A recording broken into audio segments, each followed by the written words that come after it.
Hello guys, welcome to haunted hits. आज का urban legend है महाराष्ट्र से। तो स्टोरी को सुनने के लिए हेडफोन लगाओ और आंखें बंद करो, जिससे आप स्टोरी को रियलिस्टिक वे में फील कर पाओगे। मैं मोहित मेरे कैंपिंग के एक डरावने एक्सपीरियंस के बारे में बताने वाला हूँ। मेरे बीकॉम के एग्ज़ाम कंप्लीट हो चुके थे और लगातार पढ़ाई करने के कारण मुझे बोरियत सी महसूस होने लगी थी।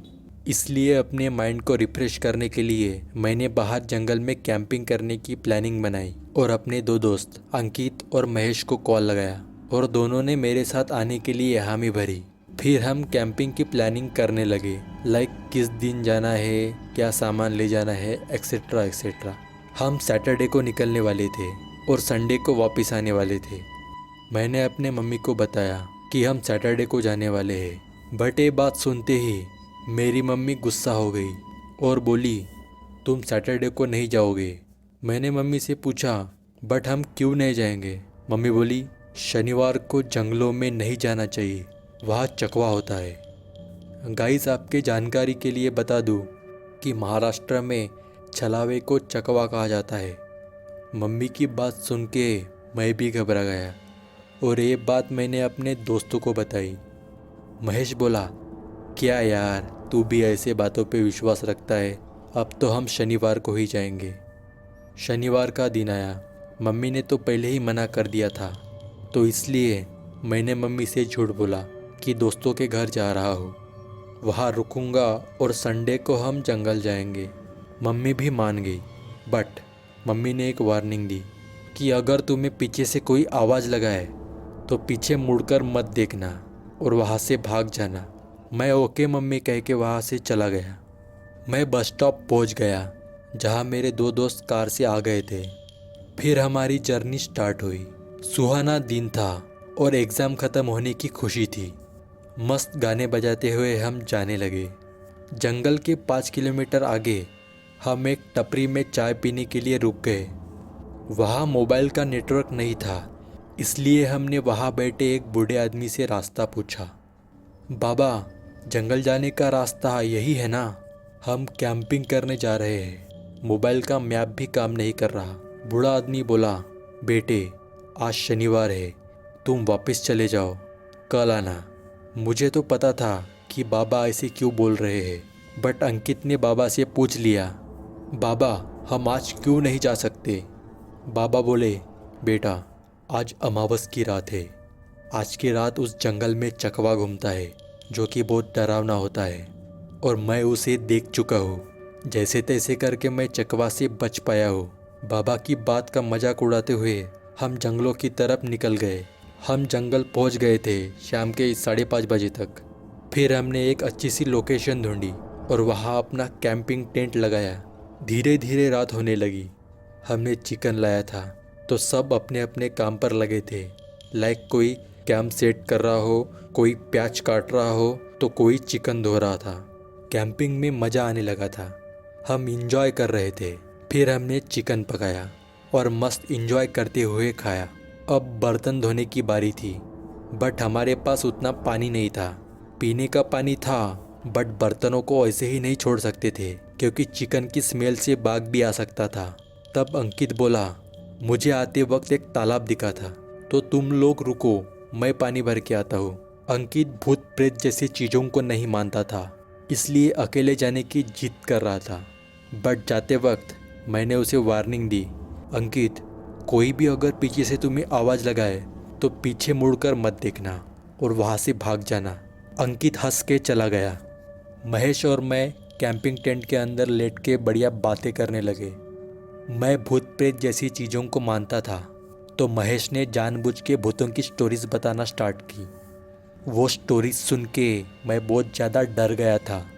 फिर मुझे प्यास लगी थी, इसलिए मैं टेंट के बाहर रखे पानी के कैन के पास गया, तो आई वॉज शॉक्ड, क्योंकि पानी का कैन पूरा खाली था, जो कि नहीं होना था। मैंने अभी टेंट के अंदर जाने से पहले पानी पिया था, तब कैन आधा भरा हुआ था, और यही से हमारे साथ पैरानॉर्मल एक्टिविटीज़ की शुरुआत हो गई। मुझे अंदर से ऐसे फील हो रहा था कि जैसे कोई हम पर नज़र रख रहा हो। मैंने चारों ओर देखा और भाग के टेंट के अंदर चला गया। महेश, यार हमें अंकित को अकेले नहीं भेजना चाहिए था, और कैन का पानी भी ख़त्म हो गया है। मुझे लगता है कैन में लीकेज होगा। कार में मैंने इमरजेंसी के लिए 2 बॉटल्स रखी थी। तू रुक, मैं लेके आता हूँ। महेश कार के पास गया और बॉटल ढूंढने लगा। And what, he also was astonished because दोनों बॉटल्स खाली थी। तब महेश भी डर गया था और वो मुझसे बोला, यार तूने सच कहा था, इस जंगल में कुछ ना कुछ पैरानॉर्मल थिंग है जो हम पर नज़र रख रही है। और अंकित को गए हुए 1 घंटा हो चुका है, वो अभी तक नहीं आया है। तो चलो उसे ढूंढने चलते हैं। फिर हमने टॉर्च और चाकू लिया अपने सेफ्टी के लिए और अंकित को ढूंढने के लिए चले गए। हम तालाब के पास पहुंच गए, बट अंकित वहाँ नहीं था। हम बहुत ज़्यादा घबरा गए थे। तभी तालाब के पास एक बरगद का पेड़ था। वहाँ से हमें मोबाइल की लाइट दिखी। हम उस पेड़ के पास गए तो अंकित वहाँ बेहोश पड़ा था। हमने अंकित को अपने कंधों पर बिठाया और वहाँ से अपने कैंपिंग टेंट तक ले गए। कुछ देर बाद अंकित को होश आया। अंकित बहुत ज़्यादा डरा हुआ था और वो बार बार बोल रहा था, मुझे उससे बचाओ, मुझे उससे बचाओ। मैंने बोला, अंकित यहाँ कोई नहीं है, तुम डरो मत और बताओ तुम बेहोश कैसे हो गए। तब अंकित ने जो बताया उसे सुनने के बाद हमारे तो होश ही उड़ गए थे। उसने बताया, जब मैं पानी भर के वापस आ रहा था तब मुझे किसी ने आवाज़ लगाई और जब मैंने पीछे मुड़कर देखा तो वो भयानक चेहरा, लाल आंखें, बड़े नाखून, लंबे बाल वाला आदमी देख के मैं बेहोश हो गया। शायद वो चकवा था। उस बाबा ने सही बोला था। अब मुझे इस जंगल में नहीं रहना है, जल्दी यहाँ से निकलते हैं। हम सारे पैनिक हो गए थे।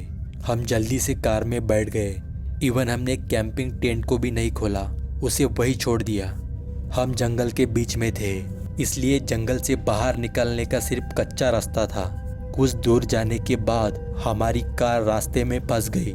एक्चुअली वहाँ एक गड्ढा था, तो अंधेरा होने की वजह से महेश को वो गड्ढा नहीं दिखा। अब कार का टायर एक ही जगह पर स्किड कर रहा था। अंकित ऑलरेडी बहुत ज़्यादा डरा हुआ था और महेश कार ड्राइव कर रहा था, तो बचा सिर्फ मैं। मुझे ही नीचे उतर के कार को धक्का लगाना था। दिल तो नहीं मान रहा था, बट अगर मैं नीचे नहीं जाता तो कार आगे नहीं जाती। जैसे तैसे करके मैं नीचे उतर गया और कार को धक्का लगाने लगा। उसी वक्त मुझे पीछे से किसी की आवाज़ आई, मोहित मोहित करके। बट मुझे पता था ये चकवा है, अगर मैंने पीछे मुड़कर देखा तो ये मुझे मार देगा, इसलिए मैंने पीछे मुड़कर नहीं देखा। और भगवान की दया से उसी वक्त कार गड्ढे से निकल गई और मैं भाग के कार में घुस गया। मैंने कार की सारी विंडोज क्लोज कर दी और महेश को कार को भगाने को बोला। आधे घंटे बाद हम मेन हाईवे पर आ गए थे और वहाँ से खतरा कम हो गया था। रात के 12 बज चुके थे और हम जंगल की बाउंड्री से बाहर निकल गए थे। फिर वहाँ से हम महेश के रूम पर गए और वहाँ सो गए। 4 दिन हो गए थे, बट अंकित जिसने चकवे को देखा था उसकी तबीयत ठीक नहीं हो रही थी। डर के मारे कि अंकित को कुछ हो ना जाए, हमने अंकित के फैमिली को उस रात वाली बात बताई। उसके फैमिली से हमें बहुत ज़्यादा डांट पड़ी। उसकी फैमिली तंत्र मंत्र जैसी चीज़ों को मानती थी, इसलिए इन्होंने अंकित को एक बाबा के पास ले गए और 1 मंथ बाद वो ठीक हो गया। गाइस, आज भी जब मैं उस शनिवार की रात के बारे में सोचता हूँ तो मेरे रोंगटे खड़े हो जाते हैं।